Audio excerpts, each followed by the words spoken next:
દર્શક મિત્રો, ચંચળ ન્યૂઝની શ્રેણી સાહિત્ય યાત્રામાં આપ સૌનું હાર્દિક સ્વાગત છે. આપણે જાણીએ છીએ કે હાલ ચંચળે એક સાહિત્ય યાત્રા શરૂ કરી છે અને જેનો પહેલો મણકો ગત સપ્તાહમાં આપણે સૌએ માણ્યો, જેમાં આપણે માણ્યા દરિયાઈ પ્રેમી લેખક એવા ગુણવંતરાય આચાર્યને.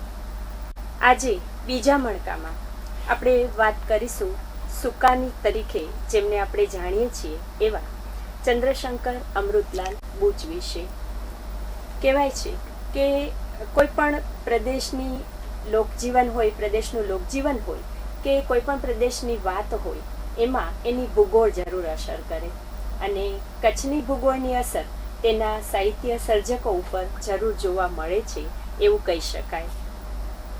ગુજરાતનો દરિયા કિનારો સૌથી લાંબો, તો એ જ રીતે કચ્છનો દરિયા કિનારો પણ લાંબો છે અને એ દરિયા કિનારાની અસર અથવા તો એની ભૂગોળની અસર કહી શકાય એવા ઘણા બધા સાહિત્ય સર્જકો કચ્છને મળ્યા છે.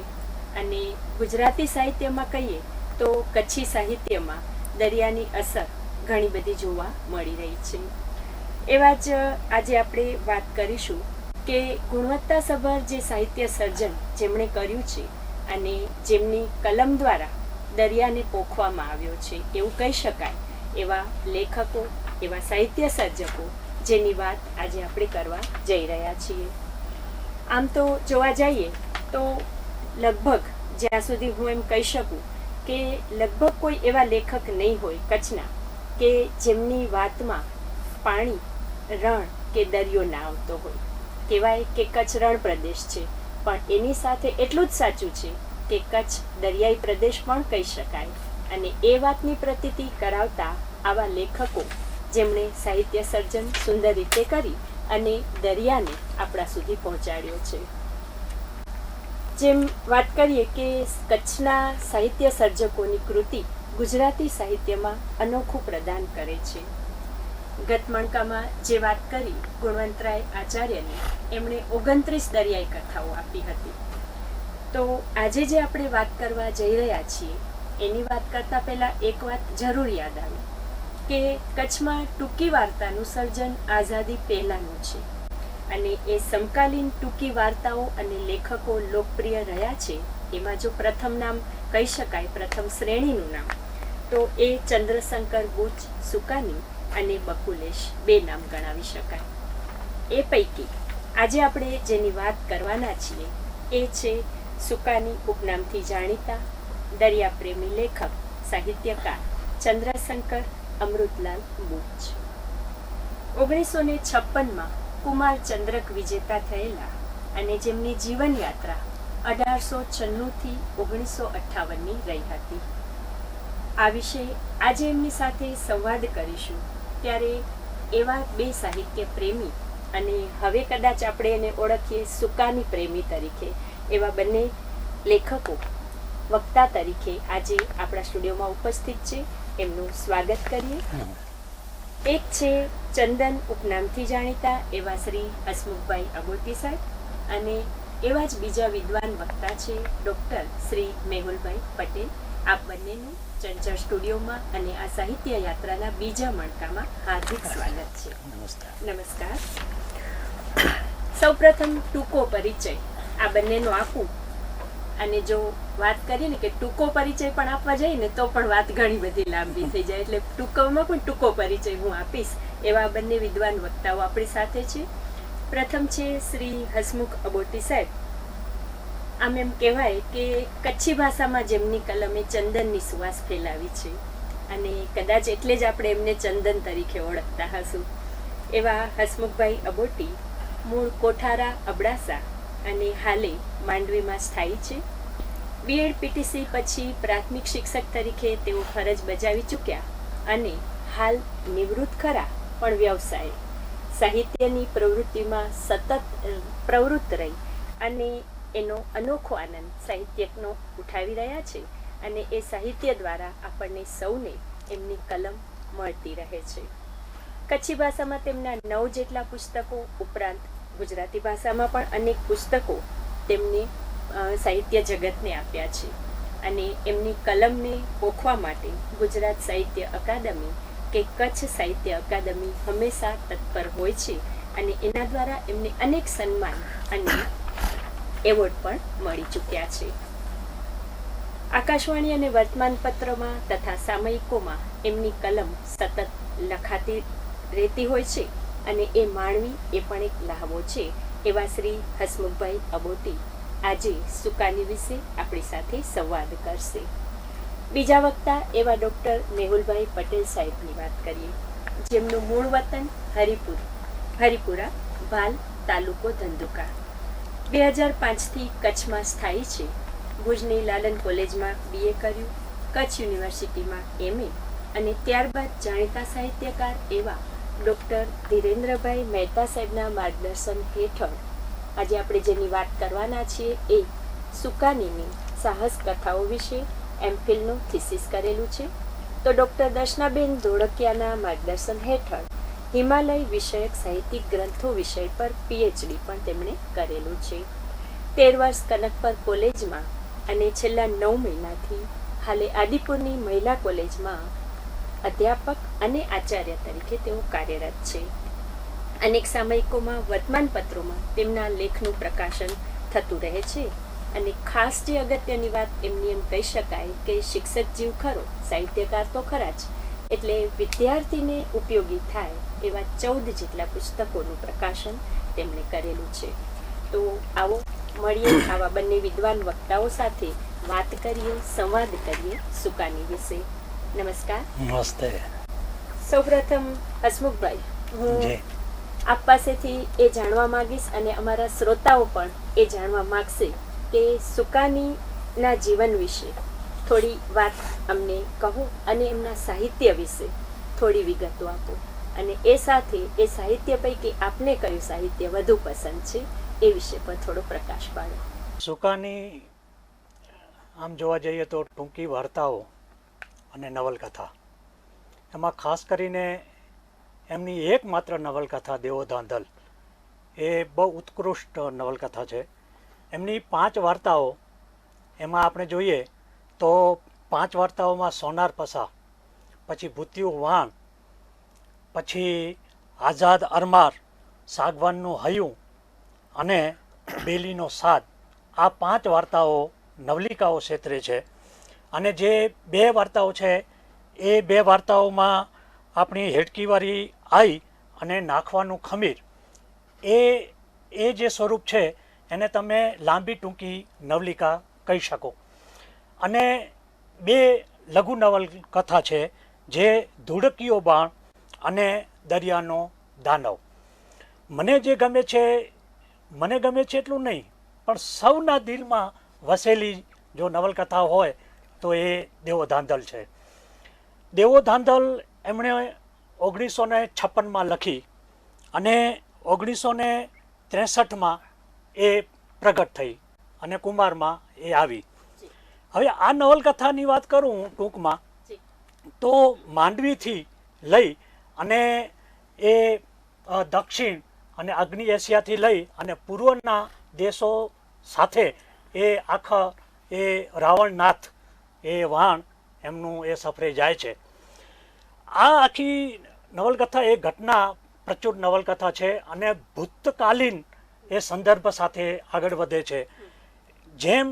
જે સંદર્ભ એવો છે કે કચ્છની અંદર જે ઝારાનું યુદ્ધ થયું 1762માં, એ પછી જે અરાજકતા ફેલાઈ એમાં ખાસ કરીને કોટેશ્વરની પ્રજા અસુરક્ષિત બની ગઈ.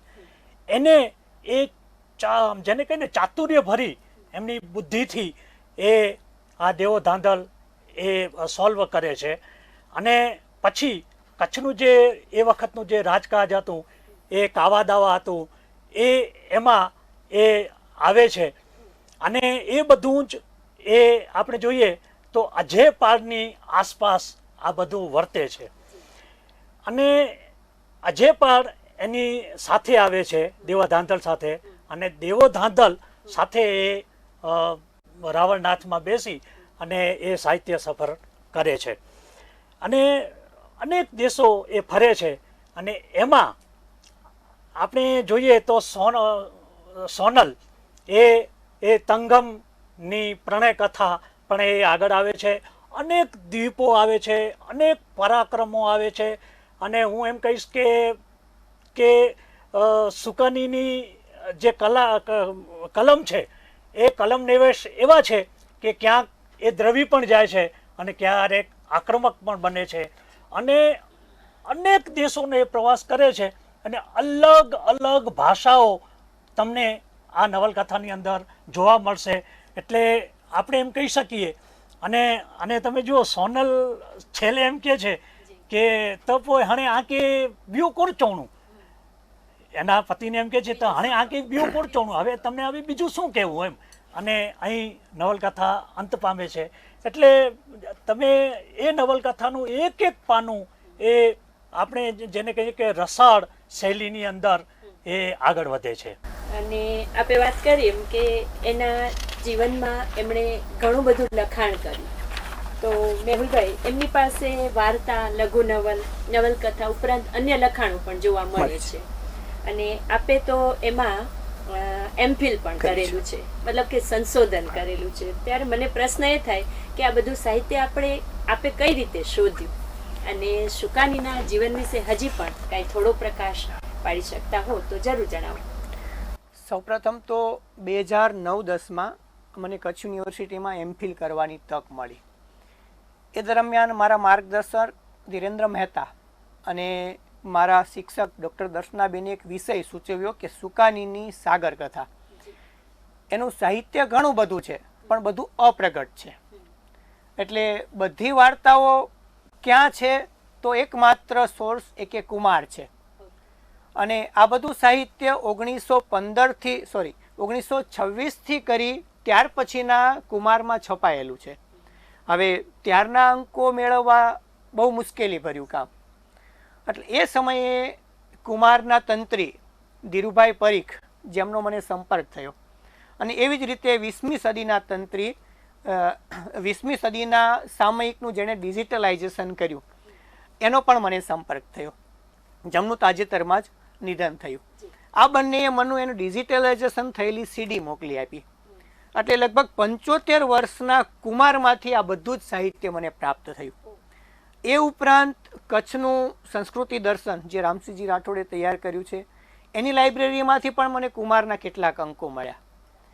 ગુજરાતી સાહિત્ય પરિષદની લાઇબ્રેરી, આ બધી જે જૂની લાઇબ્રેરીમાં જ્યાં પણ કુમારના અંકો સચવાયેલા છે ત્યાંથી મને 7 વાર્તાઓ, 2 લઘુ નવલ, જે મને અહીંયા સાહિત્યમાં ઉપયોગી થાય એટલું સાહિત્ય એમાં મળ્યું.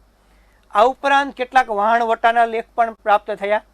1917થી સુકાનીએ લખવાનું ચાલુ કર્યું. ત્યારે કોઈ સાહિત્યિક લેખો નથી પણ ચરિત્રના લેખો છે. શરૂઆતનું 1919નું જે પ્રથમ વિશ્વયુદ્ધ છે તો વિશ્વયુદ્ધની અસરો, એ સમયના લોકોની શું સ્થિતિ, એ પ્રકારના લેખો પણ પ્રારંભિક કુમારના જે સામયિકો છે એનામાં આવતા રહ્યા છે. એટલે આ પ્રકારે કુમારમાંથી મને સુકાનીનું સાહિત્ય પ્રાપ્ત થયું અને એના પરથી પછી મેં આ સંશોધન ઉપર પ્રકાશ પાડ્યો. એટલે મેહુલભાઈ, ખરા અર્થમાં એમ કહેવાય કે તમે ખેડાણ કર્યું સાહિત્યનું, અને એ દરિયામાં ખેડાણ કરી અને સુકાનીને તમે શોધી લાવ્યા. ખરેખર બહુ ઉત્તમ પ્રયાસ છે આપનો. હસમુખભાઈ, હું જાણવા એ માગીશ કે મને એવું લાગ્યું કે સુકાની અનેકવિધ ભાષાઓના જાણકાર હતા, તો એમની કઈ કૃતિઓમાં તેમની વિદ્વતાઓ દેખાય છે એ વિશે થોડો પ્રકાશ પાડો. મેં જે વાત કરી કે સુકાનીએ અનેક દેશોનો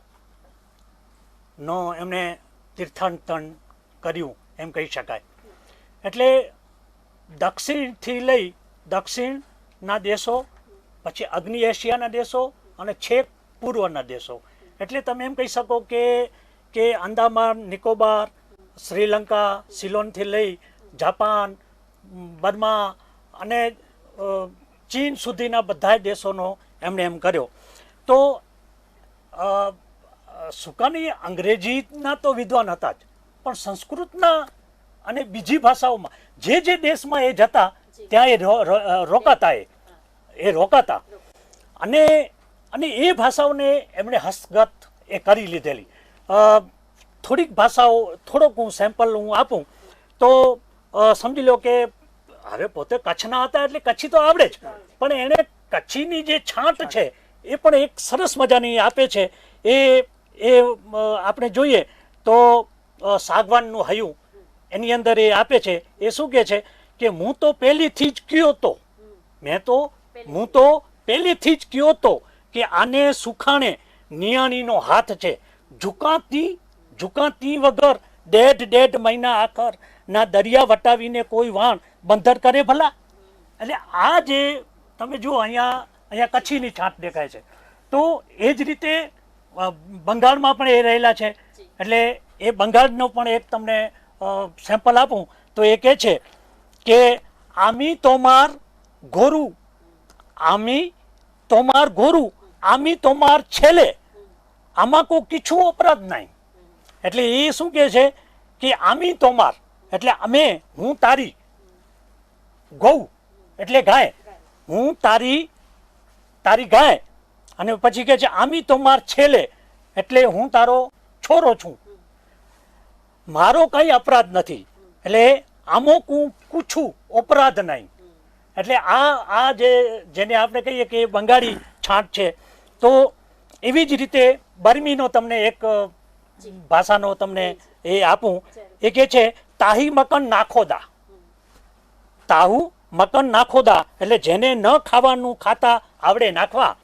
પછી તાઉ સિમ્પાન ઓરાંગ બલી એટલે એને ચૂપ રહેતા પણ આવડવું જોઈએ, ઓ બલીના માનવ. એવી જ રીતે સંસ્કૃત, તો સંસ્કૃતનો પણ એક તમને કહું, ઈદ ગે મેં વહ અત્ર નિવેશે ભવતી અપી કુમાર. એટલે આ વેશમાં અને આ જગ્યાએ કુમાર ક્યાંથી હોય. અને એવી જ રીતે જાપાનીઝ ભાષામાં એ શું કહે છે, આગળ વધો, પાછળ હટો. તો એ જે આપણે ગુજરાતી કહીએ છીએ તો એ જાપાની ભાષામાં શું કે સીએન જીન ત્વે, હા સીએન જીન એટલે આગળ વધો. પછી જે કહે છે ત્વેહુ એટલે પાછળ હટો. તો આ રીતે તમે ભાષાઓ જુઓ. આ તો મેં ખાલી એક સેમ્પલ આપ્યો છે, પણ બધી ભાષાઓ એમણે હસ્તગત કરી છે. અને પછી જોવાનું એ છે કે તમે જ્યારે કૃતિ વાંચો છો ત્યારે આ ભાષા તમને કઠતી નથી, જરાય કઠતી નથી વાંચવામાં. એટલી સરળ, તમને એટલી ઓતપ્રોત કરી દે છે કે એક પ્રકરણની અંદર એટલા માટે જ સુકાનીનો દેવો ધાંધલ ભલે એક જ કૃતિ છે એમની, પણ એને અમર કરી બતાવી છે એમણે, અદ્વિતીય કૃતિ. એટલે એ જ બતાવે છે કે એમની વિદ્વતા કેટલી બધી હતી, અને છતાં પણ સર્જક તરીકે એક જે એમની કલમ છે કેટલી સરળતાથી ચાલી છે એ એમની બતાવે છે. સાહેબ, મને જાણવું એ હતું કે સુકાની ઉપરાંત અનેક દરિયાઈ સાહિત્ય રચનારા અનેક સર્જકો હતા. તો એવા કયા દરિયાઈ સાહિત્ય રચાયા છે, અને એમાં સુકાનીનું સાહિત્ય કઈ રીતે જુદું પડે છે? સુકાનીએ જે સાહિત્ય રચ્યું એ ઉપરાંત આપણે જોઈએ તો ગુણવંતરાયની નવલકથાઓ ખૂબ પ્રસિદ્ધિ પામી. નારાયણદામજી ખારવાની અમાનત પણ, જેનામાં પણ કેન્દ્ર સ્થાને દરિયો છે. નવનીત સેવકે પણ નવલકથાઓ આપી. દેવશંકર મહેતાએ કોટેશ્વરનું બાણ કે દરિયાને ખોળે, એમાં પણ કેન્દ્ર સ્થાને દરિયો છે. તાજેતરમાં જ પ્રગટ થયેલી વિષ્ણુ ભાલિયાની ખારા પાણીને ખમ્મા, એમાં પણ જાફરાબાદનો દરિયો જુઓ કેન્દ્ર સ્થાને આવે છે. મારા સાથી મિત્ર હસમુખભાઈ, એમની નવલકથાઓમાં પણ દીકરીને ખોળે, એમાં પણ દરિયો કેન્દ્ર સ્થાને છે. પણ આ બધામાં સુકાની એ અર્થમાં જુદા તરી આવે છે કે સુકાનીના સાહિત્યમાં જાત અનુભવ છે, અને એ દરિયાઈ સાહિત્ય જાત અનુભવ વાળું છે, અને સાથે સાથે સમાજની નિસ્બત વાળું પણ છે. દરિયાઈ સાહિત્ય ઉપરાંત પણ એક એમણે નાટક લખ્યું છે, કોકની બહેન. તો મારે કહેવું જોઈએ કે જ્યારે સિંધિયામાં એ કામ કરે છે અને ત્યાંની ગણિકાઓની જે સ્થિતિ છે એ સ્થિતિનો એક તાગ મેળવવા માટે સુકાનીને જવાનું થાય, અને એ સ્થિતિ જોઈ, ગણિકાઓની સ્થિતિ જોઈ અને કોકની બહેન નામનું નાટક રચી નાખે. એટલે દરિયાઈ સાહિત્ય હોય કે સામાજિક સાહિત્ય હોય, બંનેમાં એમને કોઈ કલ્પનાને કોઈ ભેળવી નથી, માત્ર ને માત્ર જાત અનુભવ છે. સોનાર પસા હોય કે સાગવાનનું હૈયું હોય, બંનેમાં એક વસ્તુ તમને સરખી જોવા મળશે કે વહાણ ઉપાડવાની તૈયારી છે તો એની વિધિ તમને સરખી જોવા મળશે. ભૂતિયું વહાણ એમાં કોઈ ભૂત નથી, પણ જે નાખવાઓ છે, જે વહાણ ચલાવે છે, એનામાં ભૂત હોવાનો એક વહેમ વર્ષોથી પેસી જાય છે. એ સુકાનીને ક્યારે ખબર પડે? જ્યારે એ દરિયા ઉપર વર્ષોથી રહ્યા છે, એનો અનુભવ મળ્યો છે. એટલે એમ કહી શકાય કે સુકાનીનું સાહિત્ય બધા કરતાં એ રીતે જુદું પડે છે, એ જાત અનુભવ વાળું છે. બહુ સરસ વાત કરી, કેમ કે અગાઉ પણ આપણે વાત કરી કે દરિયાઈ સાહિત્ય અથવા તો કોઈ પણ પ્રકારનું સાહિત્ય રચાતું હોય તો ત્યાંની ભૂગોળની અસર થતી હોય. પણ સાહેબ, મને પ્રશ્ન એ થાય કે સુકાનીને સાગર પ્રત્યે આટલી ગાઢ પ્રીતિ કેમ હશે? હવે આમ તો એમનું જે પરિવાર છે એ જામનગરના ધ્રોળનો, એટલે 4 પેઢીથી તેઓ પછીથી કચ્છના માંડવી મુન્દ્રામાં નિવાસ થયેલા. સુકાનીના પિતા અમૃતલાલ જે આફ્રિકામાં, અને ત્યાં ઇબજી શિવજી પેઢીમાં મુનિમ તરીકે કામ કરતા. દાદા જટાશંકર અહીંયા માંડવીમાં રહેતા. એટલે દાદા જટાશંકર પોતાના પુત્ર એટલે ચંદ્રશંકરના પિતા અમૃતલાલને મળવા માટે દરિયો ખેડીને જયેલા. એટલે ત્યાંથી એમની શરૂઆત થાય છે. બીજી બાજુ સુકાનીને પણ સાગર સાથે આવી રીતે જહાજી અફસરમાં કામ કરવાની તક મળી, એટલે એ પણ જોડાય છે. અને પોતાના બે પુત્રો પણ જહાજી અફસર તરીકે નિમણૂક પામેલા. એટલે એમ કહી શકાય કે લગભગ એક પેઢીથી સુકાની દરિયાઈ સાથે જોડાયેલા છે. અને એક જગ્યાએ તો એમણે એમ કીધું પણ છે કે દરિયા તો જુસ્સા 4 પેઢીથી અમારા કુળમાં છે. એટલે એ રીતે સુકાનીનો અનુબંધ ક્યાંક ને ક્યાંક જોડાઈ જાય છે. સાચી વાત છે કે અનેક પેઢીથી એમની જે 4 પેઢી તમે કહી કે દરિયા સાથે જોડાયેલી છે, અને એ એમના સાહિત્યમાં પ્રતીક થાય છે. હસમુખભાઈ, લગભગ અમે સૌ જાણીએ છીએ ત્યાં સુધી કે 1980 પછી સાગર કથાઓના વળતા પાણી થયા. એમ કહી શકાય કે લગભગ લખાવાની જ બંધ થઈ ગઈ સાગર કથાઓ. અને એ પછી આટલા વર્ષો પછી સાગર સાહિત્યને પુનર્જીવિત કરવામાં આપનું નામ આવે છે. તો એ બહુ આનંદ છે કે આપની સાથે અત્યારે આ દરિયાઈ કથાઓની જ વાતો અમે સૌ કરી રહ્યા છીએ. તો હું જાણવા એ માંગીશ કે ગુજરાતી ભાષામાં સાગર સાહિત્ય કેમ ઓછું લખાતું હશે? બહુ સરસ પ્રશ્ન છે. કારણ કે સાગર સાહિત્ય છે ને, એમાં કથા લેખન એ માત્ર કલ્પનાના બળે દરિયો ખેડી ન શકાય. એના માટે એક જાણકારી જોઈએ, એના માટે સ્વનો અનુભવ જોઈએ, અને તમારે 1-2 દિવસ નહીં, પણ તમારે વર્ષો લગી એનો અભ્યાસ જોઈએ. તમારે માલમો સાથે બેસવું પડે, પછી એ માલમોનો અને જો દરિયો છે ને, એ દરિયો કવિતાની વાત અલગ છે. આખી કવિતામાં તમારું કલ્પના ચાલે, પણ અહીંયા તો વાસ્તવના અનુભવનો દરિયો છે. એટલે ખાસ કરીને એમાં દરિયાની સંડોવણી હોવી જોઈએ. ધીરેન્દ્રભાઈ મહેતા સાહેબ એમ કહે છે કે આ સાગર ઓછું ખેડાય છે, એનું કારણ આ છે કે એમાં દરિયાનો સમાવેશ હોવો જોઈએ, અને એ ઘટના એમાં આવવી જોઈએ.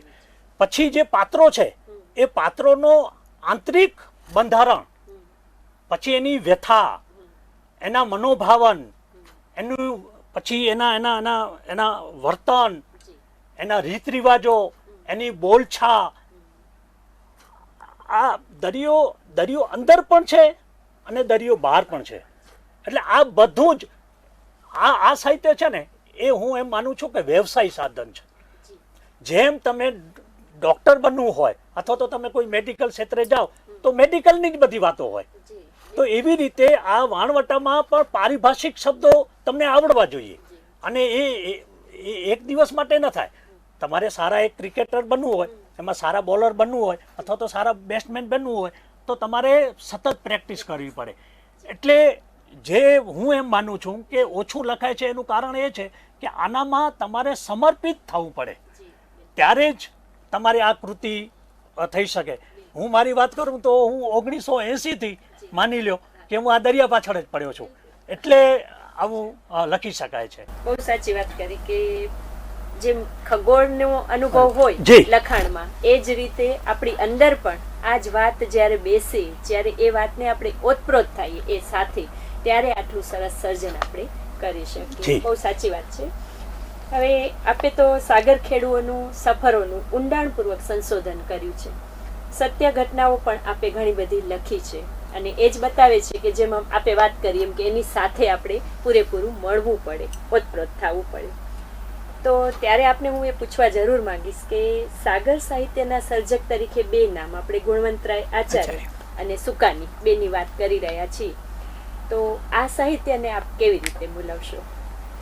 એટલે આમ તો તુલના તો હું નહીં કરી શકું, જી. તુલના તો નહીં, નહીં. પણ એ બે મજાની વાત એ છે કે જો કેટલી સરખાપણું છે એ હું તમને કહું કે એક નાગરમાં જન્મ લે છે બુચ, ચંદ્રશંકર બુચ ચંદ્રશંકર. નાગર જ્ઞાતિમાં જન્મ લે છે જી. અને ગુણવંતરાય આચાર્ય નાગર બ્રાહ્મણ છે. નાગર એટલે આ એક સામ્યતા. જી. પછી બંનેનું આપણે જોઈએ સાહિત્ય. તો હા, જન્મની આપણે વાત કરીએ તો બંનેનું સપ્ટેમ્બરમાં, જી. આમની 9મી સપ્ટેમ્બરે જી. આચાર્યશ્રીનો, અને બુચનો જન્મ અને મરણ એ બંને સપ્ટેમ્બર. સપ્ટેમ્બર. જી. 25મી સપ્ટેમ્બરે જન્મ અને 22મી સપ્ટેમ્બરે એમનું મૃત્યુ. એટલે હું એમ માનું છું કે આ બંને છે ને જી. જાગૃતિબેન, જેમ આકાશની અંદર ઉત્તર અને દક્ષિણમાં જેમ ધ્રુવ તારો અને અગસ્ત્યનો તારો જેમ જી. જગારા મારે છે ને, જી. એવા બે આ સાહિત્યકારો છે. બહુ સારું. અને એના કારણે જ હું એમ માનું છું કે સાગર સાહિત્યનું વાણ એક વેત અધર ચાલે છે. અને હું હજી એક વાત કરું જી. તો ગુણવંતરાય આચાર્ય, ખ્યાલ હશે, તમે વાંચ્યું પણ હશે અને મને પણ ખ્યાલ છે કે એ 62 વર્ષ જીવ્યા, જી. 62 વર્ષ, અને સુકાની 65 વર્ષ એ જન્મ્યા. એટલે લગભગ એમનું તમે જુઓ બધું છે. આચાર્ય માંડવીમાં રહી, જી. માંડવીમાં રહેતા હતા, જીટી પ્રાથમિકમાં એ ભણતા હતા, ત્યારે માલમોનું એ વાતો સાંભળતા જી. અને સાથે સાથે ચિત્ર શિક્ષક એમના વર્ગમાં આવે અને એ બધી વાણવટાની વાતો કરે. બરાબર. એટલે આ બધી વાતો એના મગજમાં રહી. સંગ્રહાય. હા, અને એ એમ જોઈએ કે એ દરિયાને પ્રત્યક્ષ જોતા જી. અને એ દરિયાને આશ્લેષે લેતા વાહ. એ પોતે. વાહ. એટલે હું એમ માનું કે બીજી જે ઘટનાઓ છે એ એને કલ્પનાના બળે જી. અપ્રત્યક્ષ રીતે એ દરિયાને આત્મસાત કરતા ગયા. જાગૃતિબેન, તમને આશ્ચર્ય લાગશે જી. કે ઘણી વખત મને જાણે ગુણવંતરાય આચાર્ય સપનામાં વાત કરતા હોય ને સાહેબ, એવું એની મને ભાષા પણ ખબર છે કે એનો લહેકો શું હતો. કારણ કે મેં એટલું સાહિત્ય વાંચ્યું છે એટલે એનો લહેકો શું હતો એ મને ખબર છે. એટલે એ 62 વર્ષમાં એણે પ્રચુર માત્રામાં એમણે સર્જન કર્યું. અને આ સુકાની છે એ બિલકુલ વાસ્તવિક હતા. એનો દરિયો વાસ્તવિક, એટલે દરિયો સામે ચાલીને એને આશ્લેષે લીધો છે. ક્યાં બાત. આ ફરક એ છે. અને જેમ સાહેબે કહ્યું હા. તેમ એના દાદા જટાશંકર, પછી એમનો ભાઈનો દીકરો શશિકાંત અને પોતાનો દીકરો અભિમન્યુ એ નૌકામાં હતા અને ઓ સેકન્ડ હેન્ડ પેલા ઓફિસર હતા. જી.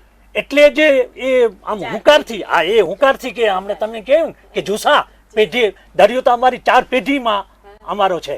એટલે એમનું જે સાહિત્ય છે જી. ચંદ્રશંકર બુચનું જી. એ એકદમ, અને જો ગુણવંત આચાર્યએ આટલું બધું લખ્યું, જી. સાથે ઇતિહાસ, જી. કોઈ સબ્જેક્ટ એમણે નથી મૂક્યો. જી. એટલે ગુણવંતરાય આચાર્યને કેવા સાહિત્યકાર કહેવું પડશે, દરિયાના તો છે જ, પણ ઓલરાઉન્ડર હતા. ઓલરાઉન્ડર હતા. જી. જી. અને આ ચંદ્રશંકર બુચ છે એનું તો જીવતર જ આખું, જેને કહીએ કે સુકાની તરીકે ગયું. એટલે એ સુકાન એ સંભાળતા અને આખું દરિયો એ કઈક વર્ષો સુધી એમણે ખેડ્યું. હા, એક વાત હું તમને જરૂર કહી શકું કે જેટલું નામ આચાર્ય કમાઈ શક્યા જી. એટલું નામ સંભવત મને એમ લાગે છે એ સુકાની એટલું નામ નથી કમાઈ શક્યા. હા, શરૂઆતમાં જ વાત કરી ને મેહુલભાઈએ કે એમના ઘણા બધા લેખો અપ્રકાશિત હતા, જી. જેમને શોધવા માટે પણ એમને ઘણી બધી મહેનત કરવી પડી. ઓકે, આ સિવાય આપ બંને વક્તાઓ પાસેથી જાણવા માંગીશ કે સુકાની વિશે હજી પણ એવી કોઈ વાત હોય કે જે આપણે પ્રેક્ષકો સુધી પહોંચાડવાની હોય તો. એક વસ્તુ કહેવી હોય તો કહી શકાય બેન જી. કે 1914 થી 1918 5 વર્ષનો સમયગાળો સુકાનીનો અભ્યાસ મુંબઈમાં જી. સંસ્કૃતનો અભ્યાસ કર્યો, બરોબર છે. હા, સેન્ટ ફેલો હાઈસ્કૂલમાં હતા, હા, ઝેવિયર્સ કોલેજમાં ગયા, હા, શ્રીમદ ભગવત પાઠશાળામાં ગયા. જી. આ બધી જગ્યાએ સંસ્કૃતનો અભ્યાસ કર્યો. એ 5 વર્ષના સમયગાળા દરમિયાન મારે વાત એ કહેવી છે કે આ કેમ સિંધિયા સ્ટીમ નેવિગેશનમાં ક્યાંથી ચાલ્યા ગયા, સંસ્કૃતનો વ્યક્તિને ત્યાં કેમ ચાલ્યો જાય એમ. એ 5 વર્ષના સમયગાળા દરમિયાન સિંધિયાનું જે સંચાલન કરનાર હતા શેઠ નરોત્તમ, જી. એમના એ સંપર્કમાં આવે છે. એ સમયે શેઠ નરોત્તમનું એવો વિચાર કે ગુજરાતના એવા તરવરિયા યુવાનો હોય એને એમ કે સમજાવવા અને પછીથી સિંધિયાની આ જે કંપની છે સિંધિયા સ્ટીમ નેવિગેશનની કંપનીમાં એમાં કોઈક જવાબદારી ભર્યા હોદ્દા ઉપર રાખવા એમ.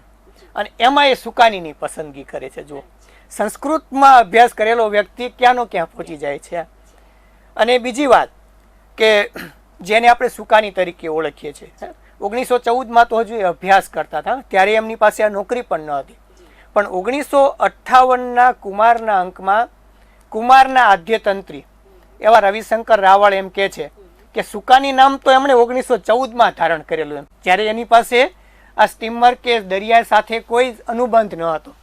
એટલે એમ કહી શકાય કે કદાચ ભવિષ્યમાં એ સુકાની બનવાના હશે, એવું કદાચ એમના મનમાં કોઈ એવું દિવા સ્વપ્ન આવ્યું હોય એવું બની શકે છે. અને સુકાનીનું સાહિત્ય જોઈએ તો મારા મતે 3 ભાગમાં વહેંચાયેલું જોઈ શકાય છે. કે જ્યારે એમની પાસે આ સિંધિયા સ્ટીમ નેવિગેશન કે એવો કોઈ જ જવાબદારી ભર્યા હોદ્દા ઉપર ન હતા, ત્યારનું જે પ્રારંભિક લખાણ છે એ બધી આસપાસની જે ઘટનાઓ છે એના ઉપર આધારિત છે. જેવા એ દરિયાઈ ખેડૂ કે દરિયાઈ પ્રશ્નો સાથેની કોઈ કામગીરીમાં જોડાય છે, એ વચ્ચેના સમયગાળાનું જે સાહિત્ય છે દરિયાઈ સાહિત્ય છે. અને આ કંપનીમાંથી નિવૃત્ત થઈ જાય છે પછી વર્ષો સુધી જે એમણે દરિયો જોયો, એ વહાણવટાના પ્રશ્નો જોયા, એટલે પાછળનું જો કેટલુંક સાહિત્ય છે 1958 પછીનું એ વહાણવટાને લગતું છે. ત્યાં કોઈ સાહિત્યિક છાપ નથી. એટલે 3 ભાગમાં કેવું હોય તો એ વહેંચી શકાય આપણે. હું એ કહું છું કે ચંદ્રશંકર સુકાની એ 1923માં એ અહીંયા જોડાણા સિંધિયા નેવિગેશન સાથે. નરોત્તમભાઈ મોરારજી એ અમારા કોઠારાના, સુમતીબેન મોરારજી. એટલે તમને એ કહું કે એને ખબર જ નથી સાહિત્ય, કંઈક સાહિત્યકાર બનવું છે એવું તો એને ખબર જ નથી. એ તો નોકરી કરતા હતા. અને જેમ મેહુલભાઈએ વાત કરી એ જ રીતે એ એક એડમિનિસ્ટ્રેટર જેને આપણે કહીએ એ તરીકે હતા. અને એમને સારું અંગ્રેજીને આવતું. પણ વચ્ચે વચ્ચે જ્યારે એમને આ બધી સ્ટીમરના કારણે એ બધી જગ્યાએ જવું પડે, મુલાકાતો લેવી પડે, અને એ મુલાકાતો તો એ વખતે સ્ટીમરથી જ લેવાતી. અને જેને કહીએ કે મહિનો 2 મહિના સુધી રહેવું પડતું. હવે એ સમયમાં પછી રાત્રે શું કરે તો અંગ્રેજી બધી આ દરિયાને લગતે એ બધી વાર્તાઓ વાંચે, નવલકથાઓ વાંચે વિદેશી. એટલે એમને વાંચીને એમને એમ થયું કે યાર આ તો વસ્તુ મારા તો આમાં શું કહેવાય કે મને તો રોજે રોજ આ વસ્તુ સામે આવે છે, તો હું કેમ ન લખી શકું. એટલે એ નવલકથાઓ વાંચી અને એને પ્રેરણા મળી. અને પછી એ ધીરે ધીરે એ લખવાનું ચાલુ કર્યું. અને પછી એને એ પણ ખબર પડી કે હવે આ ગુજરાતીમાં હું લખું છું તો હું ક્યાં મોકલાવું. તો એ વખતે એમને માત્ર ને માત્ર એ વખતે કુમાર કે આ કુમાર બરાબર રહેશે અને એ કુમારમાં એ મોકલાવે છે. અને પાછું એ જો એ વખતે મૂકે છે ત્યારે એમ મૂકે છે કે આ હું મોકલાવું છું, તમને યોગ્ય લાગે તો. ત્યારે સામેથી રવિશંકરભાઈનો એ પત્ર આવે છે કે ના ના આ તો સારું છે, આપણે એને શ્રેણીબદ્ધ લખીએ. તમે લખતા હો એને આપણે શ્રેણીબદ્ધ લઈએ અને એ રીતે વાર્તાઓ અને જેટલું લગભગ સાહિત્ય છે એ બધું જ એક કુમારમાં પ્રગટ થયું છે. વાતો કરીએ તો ઘણી બધી વાતો છે, સાગર જેટલી, પણ આપણે ગાગરમાં સાગર સમાવવાનો પ્રયત્ન કર્યો છે. બંને વિદ્વાન વક્તાઓ અને જેમની સાથે આપણે સંવાદ કર્યો એ સંવાદ સાંભળીને પણ મેં જે અગાઉ એમના માટે વિરોધ આપ્યું એ કદાચ તમે સાચું સમજશો કે સુકાની પ્રેમીઓ આ બંને આપણી સાથે ઉપસ્થિત રહ્યા, એમનો આભાર માનું છું. અને આ જ રીતે આપણે સતત સાહિત્ય યાત્રાના અગાઉના મણકામાં મળતા રહીશું નવા સાહિત્યકારો સાથે. ત્યાં સુધી સૌને નમસ્કાર, ધન્યવાદ.